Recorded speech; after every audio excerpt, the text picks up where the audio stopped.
अस्सलाम वालेकुम जी, मैं हूं फहद शराजी। अगर मैं आपसे एक सवाल करूं कि क्या कोई इंसान बगैर कुछ खाए बगैर कुछ पिए 8 साल तक जी सकता है, तो यकीनन आपका जवाब नफी में होगा। इस हवाले से मैं आपको एक रियल स्टोरी सुनाता हूं जिसमें एक ऐसी सुपर स्ट्रांग वुमेन है, वो 8 साल से बिना कुछ खाए बिना कुछ पिए जी रही है।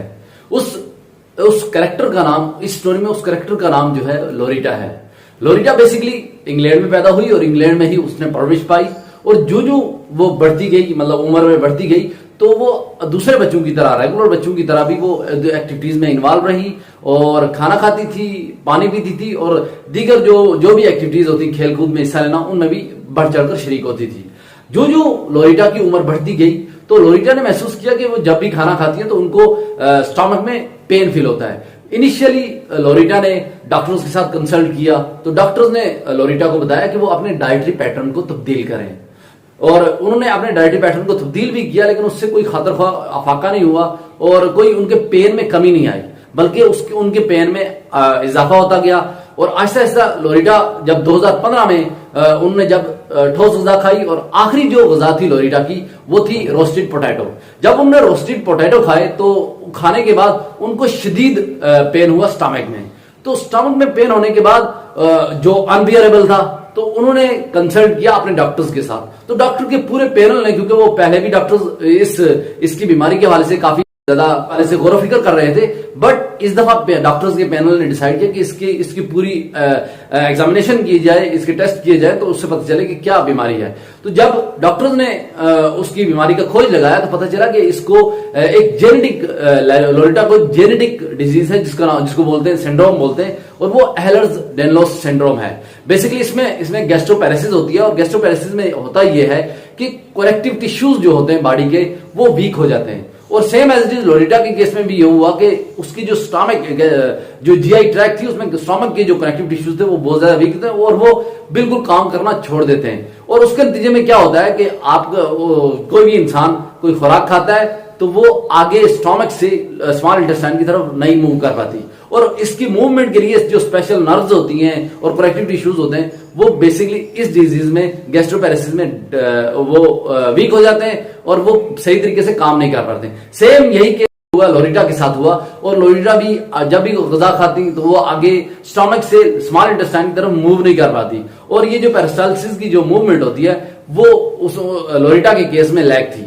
लेकिन अब क्या होता है कि अब डॉक्टर्स के पैनल डिस्कस करते हैं कि अब लोरिटा को कैसे गजा दी जाए। अब थ्रू नेजल भी नहीं दे सकते, नाली के जरिए भी खुराक नहीं दे सकते, क्योंकि उसका स्टमक ऑलरेडी वो कनेक्टिव टिश्यूज वीक है और वो एब्जॉर्ब नहीं कर पाएगा। लिहाजा डॉक्टर्स के पैनल ने डिसाइड किया कि इसको टीपीएन थेरेपी का सहारा लिया जाए। और टीपीएन थेरेपी बेसिकली होती क्या है, इसके हवाले से मैं आपको बताता चलूं कि टीपीएन थेरेपी होती है टोटल पेरेंटल न्यूट्रिशन।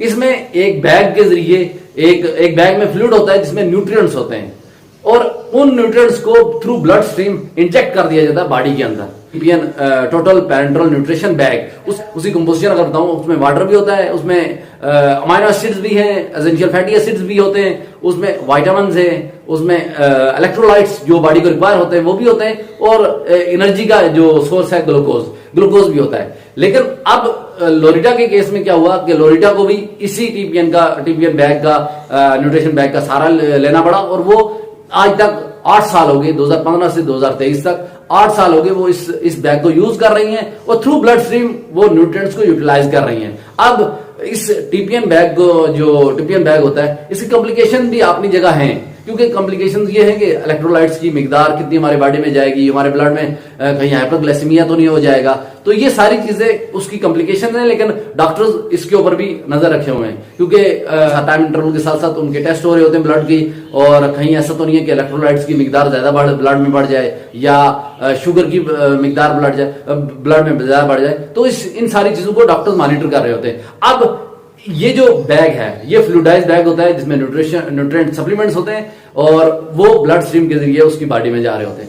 अब ये 8 साल हो गए इसी ट्रीटमेंट, इसी थेरेपी के ऊपर जी रही है, और बिना कुछ खाए बिना कुछ पिए। एक और इंटरेस्टिंग चीज ये है कि लोरिटा जो है वो प्रोफेशनली शेफ है, और आप सोच रहे होंगे कि एक शेफ के लिए किसी भी खुराक को, किसी भी रेसिपी को तैयार करने के बाद जो अहम मरला आता है वो उस रेसिपी को चखना होता है। तो बिना कुछ चखे, बिना कुछ पिए लोरिटा जो है वो कैसे रेसिपीज को तैयार कर लेती हैं। ये बड़ी इंटरेस्टिंग चीज है। जब मैंने ये स्टोरी पढ़ी तो मुझे बड़ी हैरानगी हुई कि लोरिटा जो है वो अपने नॉलेज और स्किल्स को यूज करते हो और अपनी जो स्मेल का जो सेंस है उसको यूज करते हो वो रेसिपीज को क्रिएट करती है और अपने दोस्तों के साथ भी शेयर करती हैं, अपनी फैमिली मेंबर्स के साथ भी शेयर करती हैं। आप अगर लोरिटा की जो इंस्टाग्राम पेज है नील ऑफ द माउथ फूडी के नाम से, आप उनका विजिट करें तो वो ऐसा दिखाई दे रहा है कि वो इस बीमारी के साथ ना सिर्फ लड़ रही हैं बल्कि वो अच्छी जिंदगी भी गुजार रही हैं और इस बीमारी का मर्दानावार मुकाबला कर रही हैं। तो ये एक इंटरेस्टिंग स्टोरी थी कि एक सुपर स्ट्रांग वुमेन जो है वो कैसे बिना कुछ खाए बिना कुछ पिए वो जी रही है, और वो भी एक बैग के ऊपर, न्यूट्रिएंट्स का बैग है जिसके अंदर पानी है और कुछ न्यूट्रिएंट्स हैं, और वो रोजाना रेगुलरली वो ब्लड स्ट्रीम में वो उसको इंजेक्ट कर रही होती है। ये उसकी हैबिट बन चुकी है, आदत बन चुकी है, और रोजाना की बुनियाद पर वो जो है न्यूट्रिएंट्स का इंटेक थ्रू ब्लड स्ट्रीम ले रही होती है। ये एक इंटरेस्टिंग स्टोरी थी, मैंने जो आपके साथ शेयर की। अगर आपको ये इंटरेस्टिंग स्टोरी अच्छी लगे तो आप जरूर मेरे सोशल मीडिया प्लेटफॉर्म को फॉलो करें, सब्सक्राइब करें और हमारे साथ जुड़े रहिए।